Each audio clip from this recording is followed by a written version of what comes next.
पीछे बड़ी मार भइल बा, पागल दीवाना यूपी बिहार भइल बा, बुझला। हाय बनारस के हमरा नइखे होगा। ए बोलू ऐसा सिचुएशन क्रिएट हो गइल, शादी दीदिया के देवरे से सेट हो गइल। बोलू ऐसा सिचुएशन क्रिएट हो गइल, शादी दीदिया के देवरे से सेट। सहिया जब से भइले हीरो हमरा शौक हो खाता।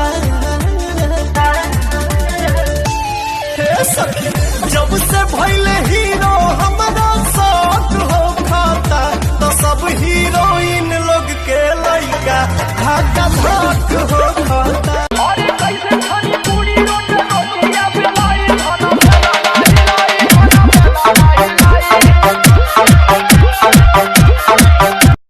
चलो ठेला पाया के लाले हम बीछी के हो, बोला का भाव बात हरा लीची के हो, बोला का भाव बात हरा लीची के हो।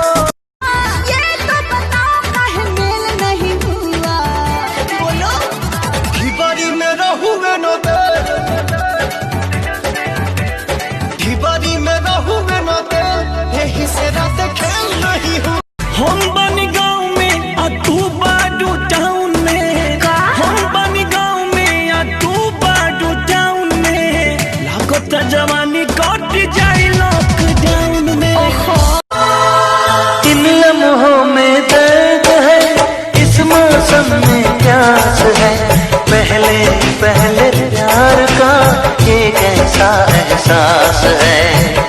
तोहरे चक्कर में रे गोरकी मच्छर काटवा रात बहस में, मच्छर काटवा रात बहस में।